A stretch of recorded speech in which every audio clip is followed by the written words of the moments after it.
quer falar ainda mais nos nossos corações nessa manhã. Amém? Deus os abençoe. Aleluia. Deus é bom. Ô glória. Em tudo dai graças. Você dá glória quando você chuta a quina da mesa com o dedinho? Hein? Você dá glória? Quando seu celular que você acabou de comprar cai no chão, assim, você fala, aleluia, Jesus. Em tudo dai graças. Ou em tudo dai graças para você é só uma palavra retórica. Você tem exercitado o seu coração em agradecer a Deus por tudo. Vou chegar mais para cá, mais para o meio aqui. Você tem exercitado isso? Isso faz parte do seu dia a dia? Quando aquele negócio que você não deseja acontece. E aí? Quando você está esperando uma resposta abençoada, poderosa, aquele sim redondo, né? Assim, sim, você está com uma expectativa e de repente chega aquele não bem quadrado assim, você dá glória a Deus? Hein? A Bíblia diz que em tudo dai graças. Preste atenção que a palavra de Deus não diz para você dar graças por tudo. Não é por tudo que acontece que você dá graça. Tem coisas que você vira e diz assim, isso indigna o coração de Deus, isso indigna meu coração. Eu não posso dar graças por isto, mas eu posso dar graças no meio disso. Eu posso dar graças no meio das circunstâncias mais difíceis que porventura eu esteja passando na minha vida. Ainda assim, Deus é Deus, Deus é soberano, Deus é Senhor, Deus me ama, Deus tem um propósito. A bondade, a misericórdia e o amor de Deus não se acabaram, mesmo no meio do caos. Então, querido, querida, dê graças em tudo. No meio de todas as circunstâncias, no meio da mais profunda dor, dê graças ao Senhor. Quer ver outra coisa que a gente não gosta, que a Bíblia já fala? A gente não gosta de ser chamado a atenção, né? Ser chamado a atenção, disciplinado, corrigido. A gente não gosta disso. Diz a palavra que toda disciplina é desagradável quando a gente está sofrendo ela, quando a gente está passando por ela. Mas mesmo no meio da disciplina, você precisa dar graças. Amém? Você precisa exaltar o Senhor mesmo no meio da disciplina. Amém? Por falar nisso, o Senhor tem nos disciplinado, né? Nos corrigido sobre a nossa postura diante dEle, o Eterno, nas nossas reuniões públicas, nos nossos cultos. A igreja precisa aprender a se portar, a se comportar diante do Eterno, diante do Rei da Glória, diante dos deuses. E é por isso, este é o motivo pelo qual nós estamos ensinando e ministrando sobre a majestade de Deus, sobre a soberania de Deus, os atributos do Senhor. É por isso que nós estamos ensinando sobre estas coisas. Amém? É por isso que nós fizemos aquela parede ali atrás, ó, separando, e nós teremos uma porta ali, vai ser produzida 15 dias úteis para ser produzida, mas instalar, tem um processo. Mas você vai chegar aqui um dia, vai ter esse espaço agradável, confortável aqui, agradável e confortável lá fora. Começou o culto, faça silêncio. Não converse com o seu irmão. Eu estou com tanta saudade dele. Vem cá, Alexandre, vem cá, vem cá. Estou com muita saudade. Vamos dizer que tem um ano que você não vê essa pessoa querida aqui, né? Oh, Jesus, nem consigo imaginar nisso. Né? Isso é um presente de Deus para mim, você sabia? Pensa no homem que é um presente de Deus. Aquele socorro que Jesus enviou. Aí tem um ano que você não vê essa figura amada. Está no meio do culto. Você encontra ele. O que você faz? Meu querido, Deus abençoe. Vamos sentar. Só. No máximo. Ou então, se você está numa ponta, você diz assim, pronto. Aí você vai lá, conversa, bate papo.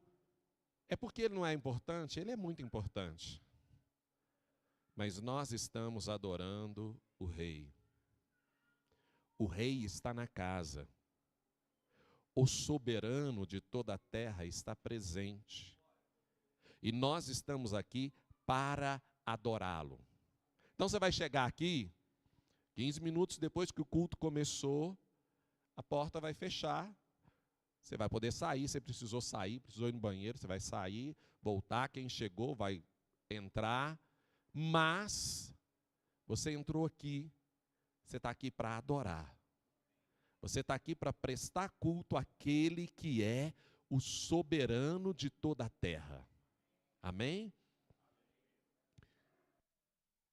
Nós precisamos receber do Senhor a correção que Ele está nos dando. Nós precisamos aprender do Senhor aquilo que Ele está insistindo no nosso coração e insistindo conosco como igreja para que aprendamos. Você tem orado, eu tenho visto pessoas que têm orado com um coração sincero, dizendo, Deus, faz de novo aquilo que fizeste no passado.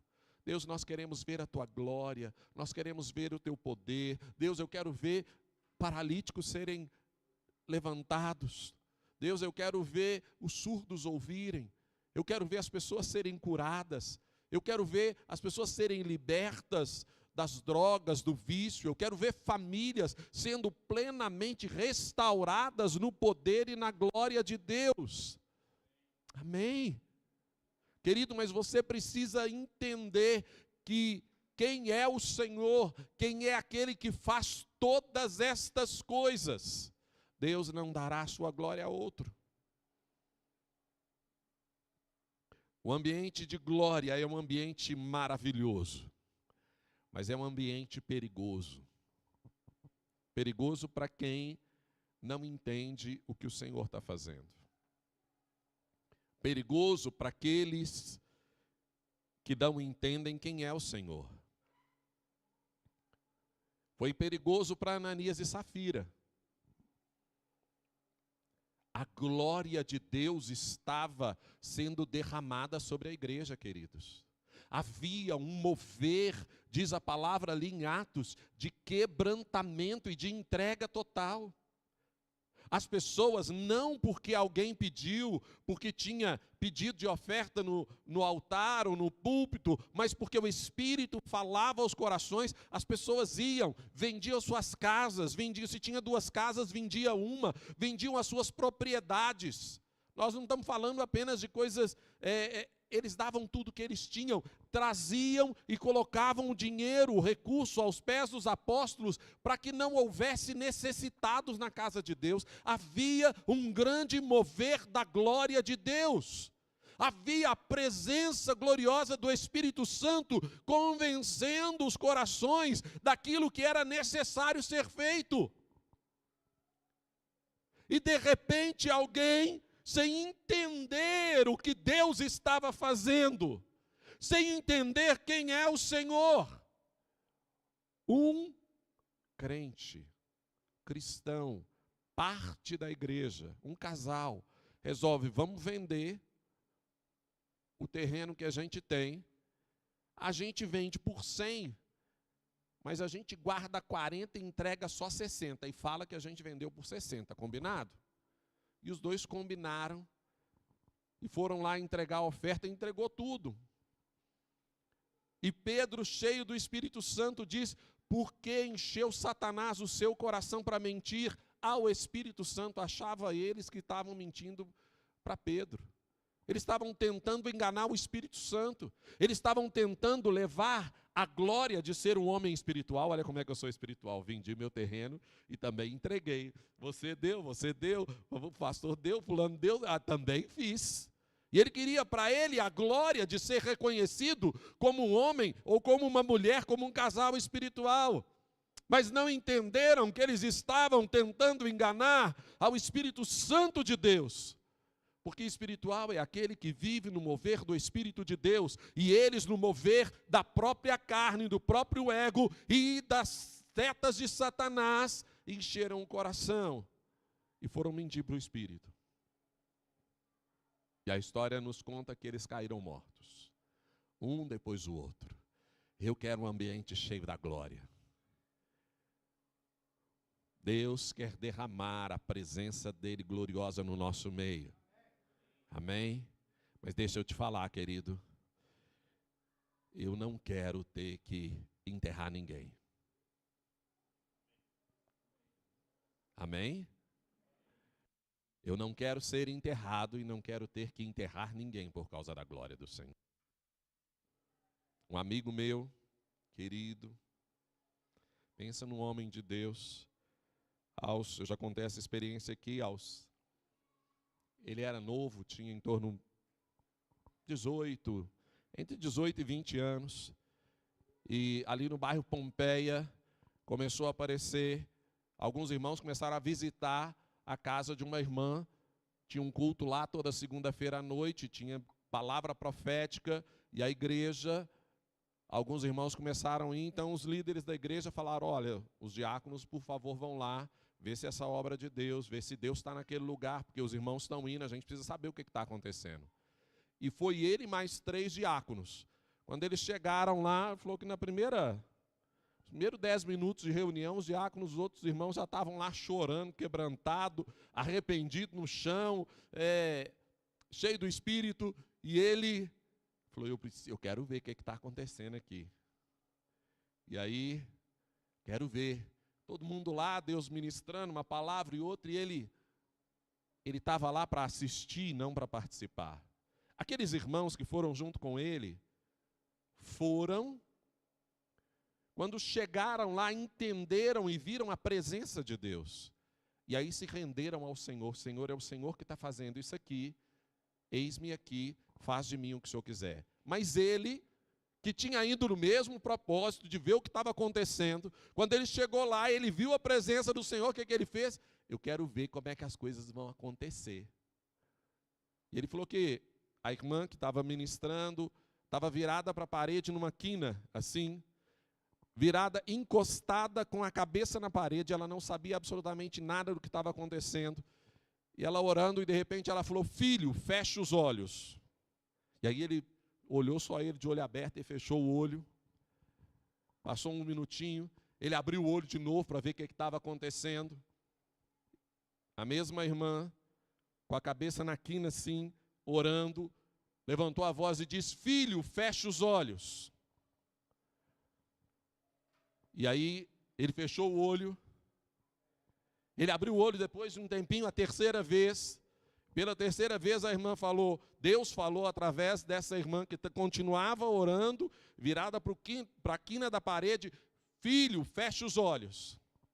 E ele fechou, e depois de um tempo ele abriu os olhos de novo, e ele falou que ele só viu um clarão, e ele ficou cego. Terminou o culto, aqueles 3 irmãos que tinham ido com ele, aquela irmã, que o culto era na casa dela, ficaram ali então orando pela vida dele, para que Deus tivesse misericórdia da vida dele, até às 5 horas da manhã no outro dia, quando Deus, em sua graça e misericórdia, lhe restituiu a visão. Mas podia não ter restituído. Deus é santo, Deus é puro. E nós precisamos entender quem é o Senhor e a grandeza desse Deus. Amém? Dito isso, vamos para a mensagem. Eu quero falar hoje sobre a autoexistência e a autossuficiência de Deus. Primeiro nós vamos falar sobre a autoexistência de Deus. Que palavra esquisita é essa? Que dificuldade, que complicação é essa, pastor? Vamos lá, querido. Deus é autoexistente. Você precisa entender uma coisa. Deus não precisa de ninguém, nem de nada para existir. Todos nós que estamos aqui, nós partimos a partir de algum ponto. Nós fazemos a partir de algum ponto. Você existe a partir do momento que você nasceu. As coisas existem a partir do momento em que foram criadas. O mundo existe a partir do momento onde ele foi criado pelo Senhor. Os animais existem a partir do momento onde eles foram criados.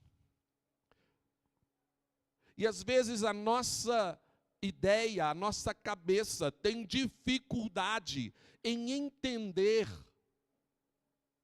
um ser que não depende de nada para existir. Não depende de ninguém, não depende de nada. Ele existe desde sempre. E para sempre ele existirá. Ele é Deus. Ele é o Senhor. Abra sua Bíblia. No livro de João, Evangelho de João, capítulo 1, do versículo 1 ao versículo 4.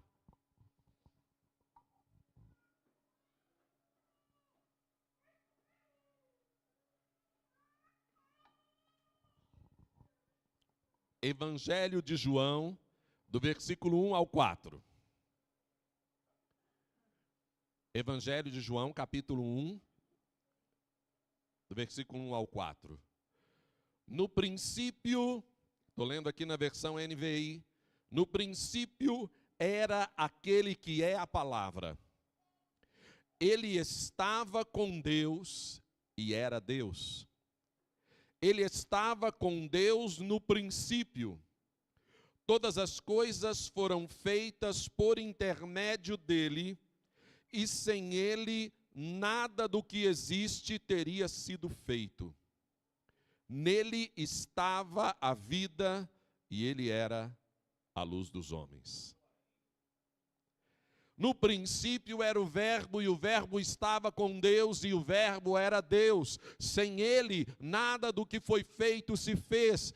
Deus é autoexistente. Todo o resto depende de alguma coisa. Qualquer coisa que você vê, qualquer objeto que você vê, para existir ele depende de algo. Qualquer ser vivo que você conheça, ele teve um início e ele depende de algo para existir. Vamos falar das criaturas, dos seres vivos, a maior parte deles. Se o ar for tirado da terra agora, o que acontece? Você deixa de existir porque você depende do ar. Se a água for tirada do planeta, você também vai demorar um pouquinho mais para deixar de existir, mas todos os animais que estão nos mares, nos rios, nos lagos, vão morrer, porque eles dependem de algo para existir. Todos e tudo depende de alguma coisa para existir, mas Deus não depende de nada. Ele é autossuficiente. Ele, a autoexistência dele, ele existe desde sempre. E ele não depende de nada e nem de ninguém para existir. Deus não tem origem. E às vezes é difícil para as pessoas entenderem alguma coisa que não tem origem. Porque no princípio ele era. Diz o texto ali, no princípio era. No princípio, quando tudo começou, Deus já era quem Ele é. Quando tudo foi criado, Ele já era quem Ele é. No princípio era o Verbo, e o Verbo era Deus. No princípio Deus já era, Ele já existia, Ele não depende de nada e de ninguém para existir. E nós, às vezes, na nossa coisa, nós limitamos Deus a determinado espaço, a determinado momento, a determinada época da história. Nós limitamos Deus a uma determinada imagem que nós fazemos dele. Nós temos dificuldade de entender alguém que não tem origem, mas Deus não tem origem, todo o resto tem, nele. Moisés, lá em Êxodo capítulo 3, versículo de 13 e 14, Moisés pergunta: quando eu chegar diante dos israelitas e lhes disser, o Deus de seus antepassados me enviou a vocês, e eles me perguntarem, qual é o nome dele? O que eu lhes direi? Disse Deus a Moisés, eu sou o que sou. Eu sou o que sou. Deus não tem explicação. Ninguém explica Deus. Deus não tem medida. Qual a medida de Deus? Não tem. Ele é o que Ele é. Desde sempre e para sempre. Ele não depende de nada. Ele não depende de ninguém. Ah, vou me revoltar contra Deus, e agora eu vou embora da igreja e não quero saber mais de Deus. Deixa eu te contar. Deus continua sendo Deus. Você talvez vai ter consequências terríveis se fizer uma escolha dessa, mas Deus continua sendo Deus, Ele não depende de você. A existência dele não muda por sua causa. Quem eu vou dizer que me enviou? Eu sou o que sou. Fale que o eu sou te enviou. Ele não tem referência. Quando a gente pega a origem, você tem sempre uma referência, né? Quando você diz assim, fulano é bonito, você diz é bonito, você tem uma referência de bonito. Ou você tem uma referência de feio, fala, pelo menos ele é mais bonito do que o fulano, né? Ou ele é mais feio do que o ciclano. Tem sempre uma referência. Mas Deus não tem referência porque Ele é a sua referência. Entenda que quando nós paramos aqui para adorar a Deus, nós estamos adorando aquele que é desde sempre e que sempre será. Entenda. Abre a sua Bíblia em Efésios capítulo 1. Nós vamos ler o versículo de 4 a 6. Efésios capítulo 1, do versículo 4 ao versículo 6.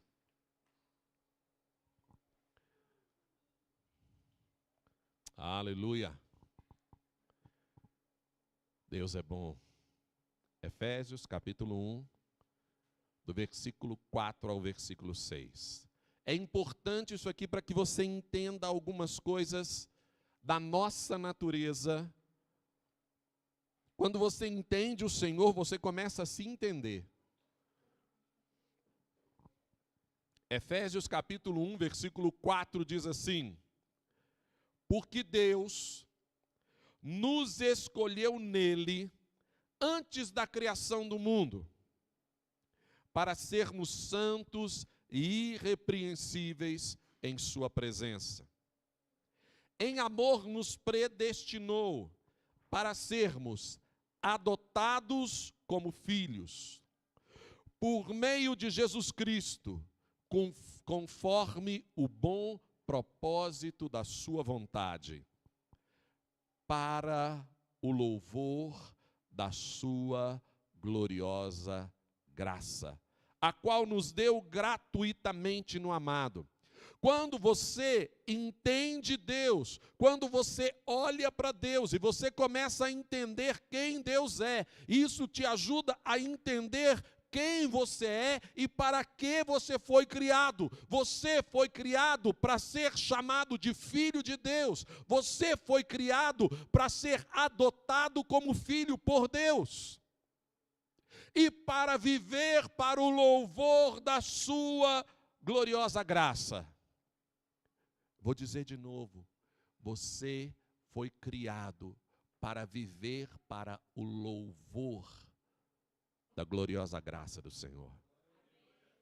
Você foi criado para viver para a glória de Deus. Quando você entende quem é o Senhor, você entende quem você é. É importante a gente entender algumas coisas. Tudo depende de Cristo Jesus, tudo depende dele, porque ele sustenta todas as coisas. Colossenses capítulo 1, vai lá. Colossenses capítulo 1, passa um pouquinho para frente aí na Bíblia. Colossenses capítulo 1, versículo 15. Aleluia. Eu sempre tenho o hábito de ler, quando às vezes o texto base é um versículo essencial ali no meio, mas eu sempre leio uns 2 versículos antes, para que você entenda o contexto em que aquele versículo está sendo falado, tá? Então vamos lá, Colossenses capítulo 1, nós vamos ler do 15 ao 18, diz assim: Ele é a imagem do Deus invisível, o primogênito de toda a criação, pois nele foram criadas todas as coisas nos céus e na terra, as visíveis e as invisíveis, sejam tronos, sejam soberanias, poderes e autoridades. Todas as coisas foram criadas por ele e para ele. Ele é antes de todas as coisas e nele tudo subsiste. Ele é o cabeça do corpo, que é a igreja. É o princípio e o primogênito dentre os mortos, para que em tudo tenha a supremacia. Eita glória! Tudo subsiste por causa de Cristo. Você está vivo por causa de Cristo. As pessoas boas dessa terra estão vivas porque elas se sustentam na pessoa de Cristo. Os homens mais perversos, mais maus, ou aqueles que estão completamente perdidos nessa terra, estão vivos por causa de Cristo. A igreja perseguida, assolada ao redor do mundo. Nós temos cristãos morrendo por causa da sua fé ao redor do mundo. Estes irmãos estão vivos por causa de Cristo. Porque Ele a tudo sustenta. Mas os perseguidores estão vivos porque Cristo os mantém vivos. Tudo existe e subsiste por causa de Deus, de Jesus Cristo. Nele tudo foi criado. Volta para o texto. Olha que coisa maravilhosa. Diz aqui, vamos ler de novo. Pois nele foram criadas todas as coisas nos céus e na terra, as visíveis e as invisíveis, sejam tronos, sejam soberanias, poderes ou autoridades. Todas as coisas foram criadas por ele e para ele. Você foi criado por quem? Por Jesus. Porque tudo foi criado por ele. Ele não é a palavra? Como é que Deus criou o mundo? liberando a palavra, haja vida, haja luz, e houve luz. Deus liberou a palavra, Jesus é a palavra, é o verbo divino, todas as coisas foram feitas por Ele, por causa da palavra. Porque você só está vivo, porque você foi feita por Ele. E agora o melhor, você foi feita para Ele. Você foi feita para Deus. Você foi feito para Deus. É importante você entender isso. Ele é antes de todas as coisas e é nele que tudo subsiste. Entenda, quando a gente fala da autoexistência de Deus, Deus não depende de ninguém, Deus não depende de nada, Deus não depende de coisa alguma para existir.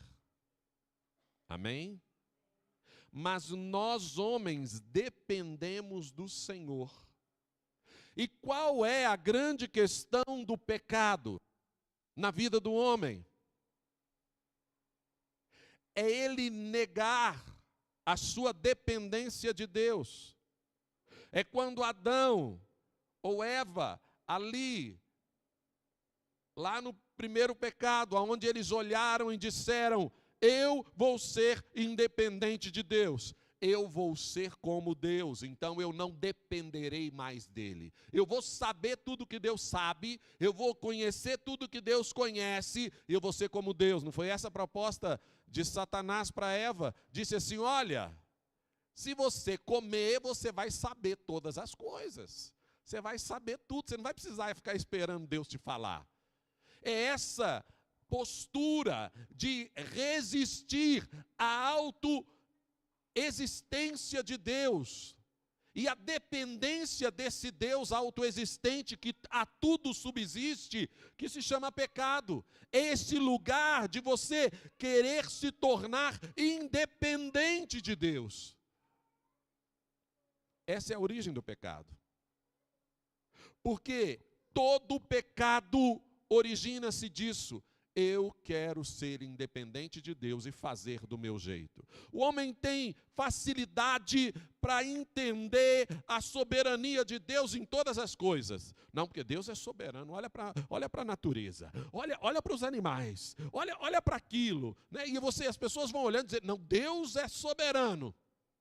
Mas quando o homem olha para Deus ser o soberano sobre a própria vida, aí ele diz: não, mas isso não pode acontecer desse jeito, não.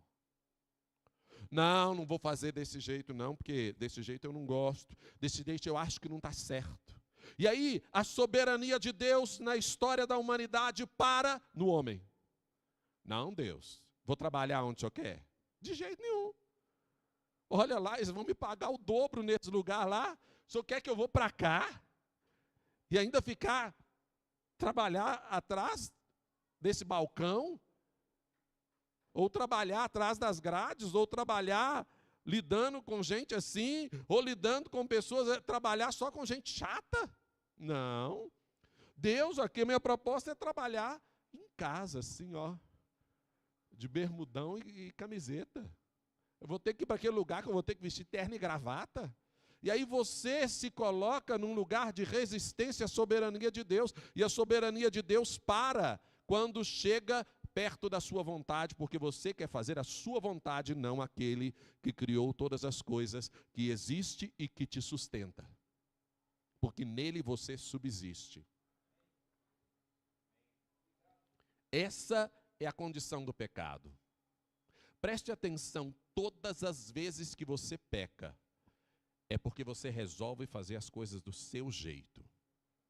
Todas as vezes que você peca, é porque você resolve seguir a sua carne, seguir o seu desejo, fazer do jeito que você acha que tem que ser feito.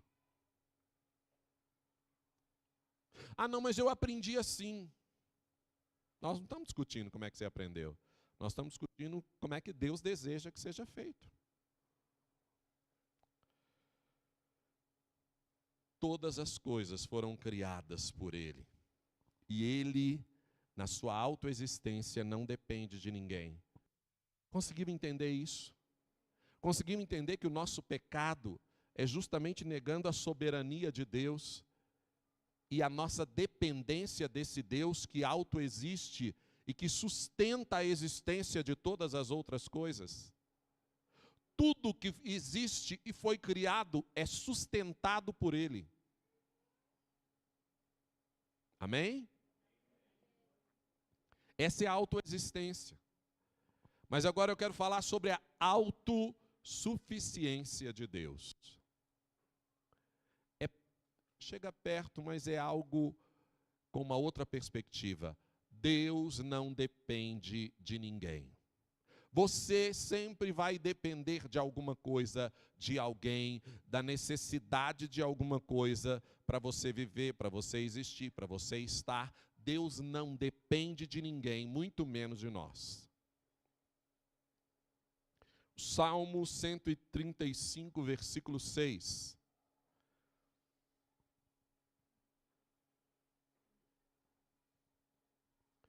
O Senhor faz tudo o que lhe agrada, nos céus e na terra, nos mares e em todas as profundezas. Ele é autossuficiente. Ele é soberano, mas também é autossuficiente. Ele faz tudo que lhe agrada. Ele não depende a sua aprovação para fazer alguma coisa. Ele não depende de cumprir qualquer preceito ou qualquer coisa para fazer alguma coisa. Ele é autossuficiente, ele pode fazer tudo o que lhe agrada. Tudo o que ele desejar. Isaías, capítulo 46. Do versículo 9 e 10. Isaías 46, versículo 9 e 10. Aleluia.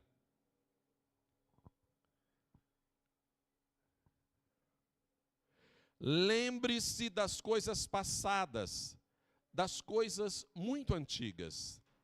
Eu sou Deus e não há nenhum outro. Eu sou Deus e não há nenhum como eu.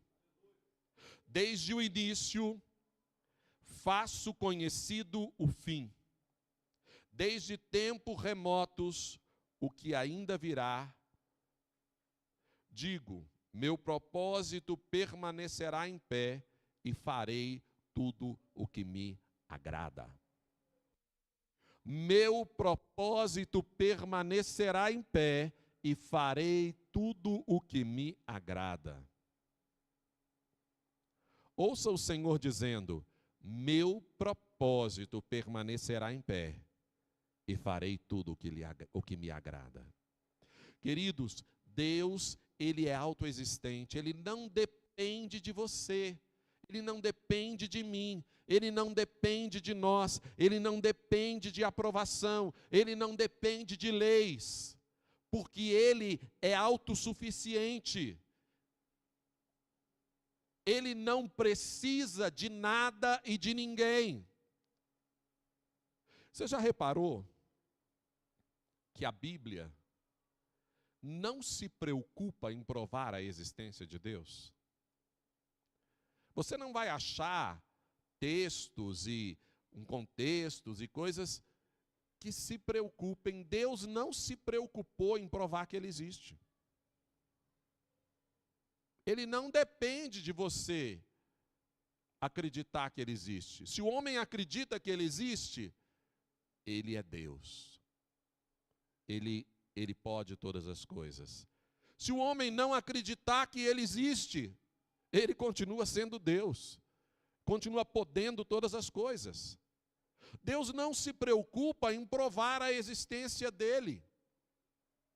Ele fala sobre, ele se apresenta como Deus, ele apresenta quem ele é, mas ele não se apresenta, não, a Bíblia não é emaranhado de textos ou um grupo de textos que tentam provar a existência de Deus. Parte-se do pressuposto que se você se achegar a Deus, você precisa crer que Ele existe. Porque Deus é autossuficiente. Entenda isso, querido. A autossuficiência de Deus, ela precisa chegar na sua vida para que você entenda que Ele é soberano, Ele não depende de você, Ele não depende das circunstâncias, Ele não depende da sua aprovação. A palavra necessário é completamente alheia à pessoa de Deus. Para Deus nada é necessário. Para Deus ninguém é necessário. Nós não vivemos sem o outro. Nós não vivemos sem água, nós temos várias coisas e várias pessoas que são necessárias na nossa vida. Para Deus nada é necessário, ninguém é necessário. Ele é autossuficiente, o Deus triuno, que não depende de nada e nem de ninguém.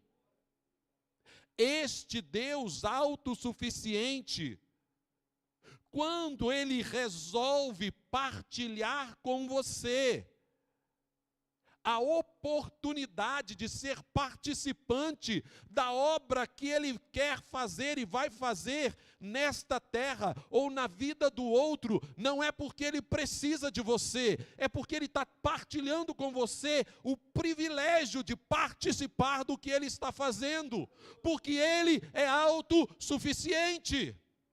Ele pode se revelar a todas as pessoas do universo neste segundo e todos o conhecerem. Ele pode consumir todo ser do universo nesse segundo e todos morrerem. Ele não precisa de você para nada. Às vezes existe um clamor falando sobre missões, sobre evangelismo, sobre todas estas coisas que o Senhor nos direciona a igreja a viver, mas às vezes as pessoas colocam numa condição como se Deus dependesse disso para ser quem Ele é. Deus não depende disso para ser quem Ele é. Ele é autossuficiente. Se todos se converterem, isto não muda nada em quem Deus é. Se ninguém se converter, isso não muda nada em quem Deus é, porque Ele não precisa de nada nem de ninguém. Mas na sua infinita misericórdia, exclusivamente pelo exercício da sua vontade, Ele resolveu partilhar conosco o privilégio de ser participante do que Ele está fazendo. Mas às vezes, esse clamor ou essa coisa sobre missões e sobre tudo isso, às vezes dá a ideia de um Deus que depende, um Deus fraco. Eu preciso fazer alguma coisa para Deus ficar melhor. Deus ama e Ele pode revelar o seu amor para você de uma infinitas maneiras. Mas nada que você faça mudará quem Deus é. Mas tudo que Ele faz pode mudar a nossa vida e a nossa existência. Você estar aqui hoje é um privilégio que o Senhor deu para você, deu a mim, para que nós experimentemos a graça e a grandeza dEle. Você buscar a Deus, você, quando recebe Jesus, se arrepende do seu pecado, ter o privilégio de ter Deus habitando em você, o Espírito Santo de Deus, que é Deus, morando no seu coração, isso é algo maior, mais impactante do que qualquer outra coisa sobre esse planeta. Eu ouvi uma pessoa dizendo, e esse homem era um estudioso, ele era hindu, estudioso das religiões, mas acreditava, e ele resolveu ler a Bíblia toda e para saber do que se tratava. E a fala dele depois foi: se eu cresce, se eu chegar a crer, ou se eu cresce no que a Bíblia diz, a coisa mais impactante que existe em toda a história da humanidade, além de Jesus ter vindo, é que Deus vem morar em mim.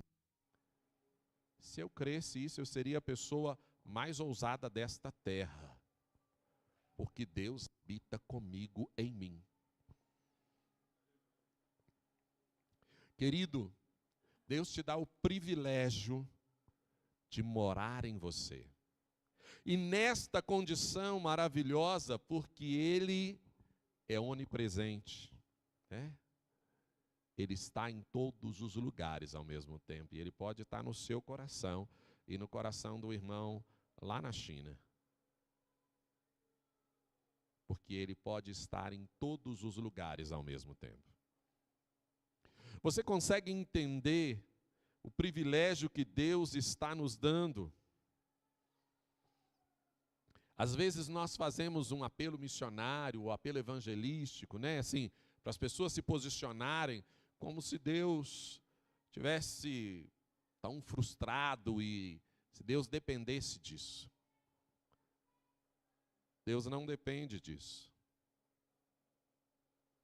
Ainda ontem estava vendo um testemunho onde o irmão estava dizendo: olha, eu conheço pelo menos 100 muçulmanos lá nos países árabes. Eu pessoalmente conheço mais de 100 pessoas que tiveram no mês do Ramadã, onde eles estão orando e jejuando e pedindo a Deus que se revele, orando a Alá, mas clamando: Deus se revela a mim. Eu conheço mais de 100 pessoas que Jesus se apresentou pessoalmente a elas e disse: eu sou o Deus verdadeiro, e essas pessoas se converteram. Deus não precisa de mim nem de você, mas Ele nos dá o privilégio de sermos participantes do que Ele está fazendo. Não perca a oportunidade que Deus está te dando. Não perca o privilégio que Deus está te dando. Não perca a oportunidade de viver aquilo que Deus está te chamando para viver. Às vezes as pessoas fogem daquilo que Deus está chamando elas para fazer, daquilo que Deus fala com elas para fazer. Deus depende de você? Lógico que não. Mas Ele está te dando o privilégio de fazer. E aí nós começamos a viver igual Jonas, fugindo. Você anda fugindo do Senhor? Você anda fugindo da vontade de Deus para a sua vida? Você anda fugindo daquilo que o Senhor Deus te chamou para viver e para fazer? Ah, Deus, mas é tão difícil.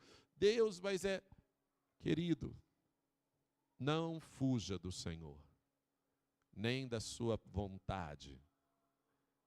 É um privilégio fazer aquilo que Deus está te chamando para fazer. Viver o que Deus está te chamando para viver.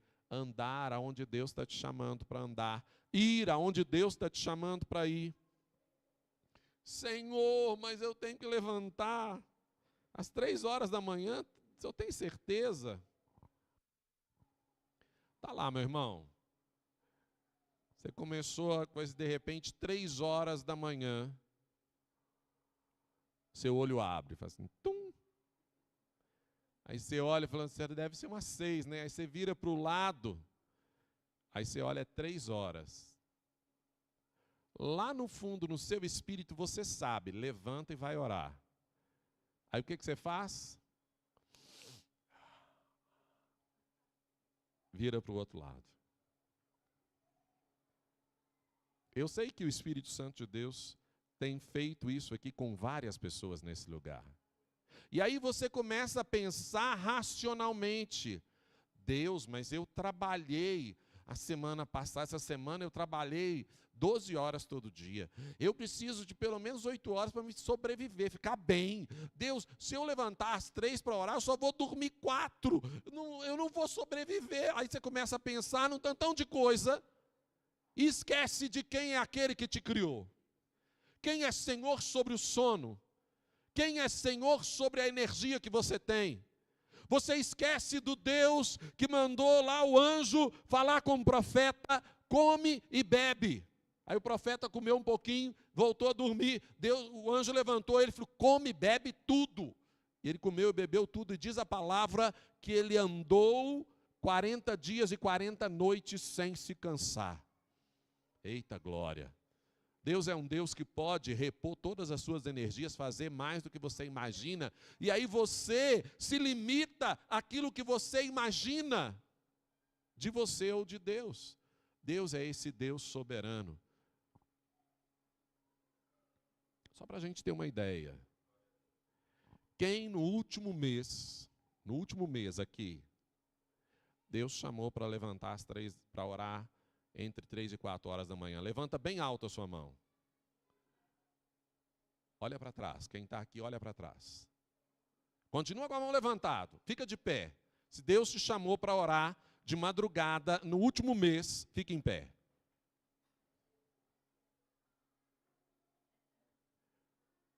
Dá uma olhada. Você acha que isso é por acaso? Pode se assentar. Você acha que isso é por acaso? O Espírito de Deus quer fazer algo novo no nosso meio. E você, às vezes, na sua postura de resistir ou de não entender esse Deus soberano que tem domínio sobre tudo e que pode todas as coisas, inclusive te renovar suas forças, renovar sua energia, você resiste à obra que Deus está querendo fazer. Nessa aí eu me incluo aí com a mão levantada. Aí. Se eu não levantei a mão, não lembro, mas você pode me incluir aí nisso aí. Querido, pare de resistir ao Espírito e à voz de Deus. Ele é soberano. Ele é autoexistente, ele existe por ele mesmo e ele é autossuficiente, ele não precisa de você. Deus não está te chamando para orar 3, 4 horas da manhã, porque ele precisa de você, ele não precisa. Ele está te dando o privilégio de ser participante do que ele está fazendo. Então tome uma postura, uma escolha no seu coração, de dizer, Deus, eu quero te obedecer, eu quero aproveitar o privilégio que o Senhor está me dando. É a esse Deus glorioso, majestoso, poderoso que nós temos orado. É a esse Deus que nós temos servido. Cadê os irmãos do louvor? Vem cá. É a esse Deus todo-poderoso que nós estamos andando nele, andando com ele. Aleluia. Santo, santo, santo. Eu quero te dar o privilégio e a oportunidade de você se alinhar com esse Deus. Deus tem falado com você para fazer coisas. Deus tem falado com você para se mover em circunstâncias. Deus tem falado com você para falar de Jesus para suas colegas, para os seus colegas de escola, e você tem ficado com vergonha. Eu sei que Deus falou com algumas pessoas aqui. Com uma pessoa, eu sei que Deus te falou para você falar de Jesus para os seus amigos da escola. O Espírito Santo de Deus falou com você para você falar de Jesus para essa pessoa, os seus amigos, e você está resistindo porque está com medo de perder a amizade deles ou de passar vergonha.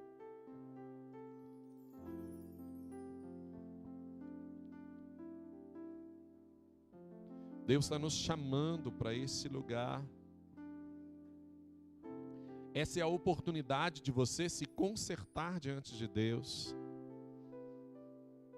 Essa é a oportunidade de você orar a Deus e dizer: Deus, eu quero ser tudo que o Senhor deseja que eu seja. Eu quero parar de resistir à tua voz. Eu quero parar de resistir ao teu Espírito.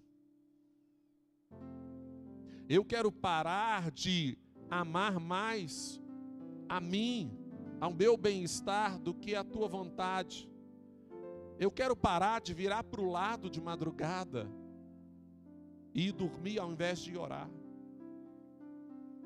Eu quero parar de fazer aquilo que me agrada em detrimento daquilo que agrada ao Senhor. Eu quero ser totalmente submisso a Ti, sujeito a Ti. Eu escolho a Tua vontade. Eu escolho o Senhor. A gente vai entender tudo que Deus está fazendo? Não.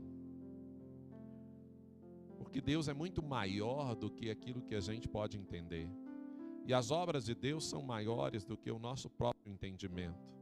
Às vezes Deus nos dá o privilégio de entender um pouquinho, Ele nos mostra alguma coisa, mas as obras do Senhor são maiores do que isso.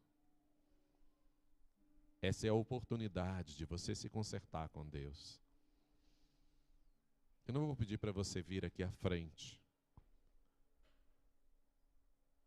mas você, no seu lugar, aproveite a oportunidade que o Espírito Santo está te dando e conserte com Deus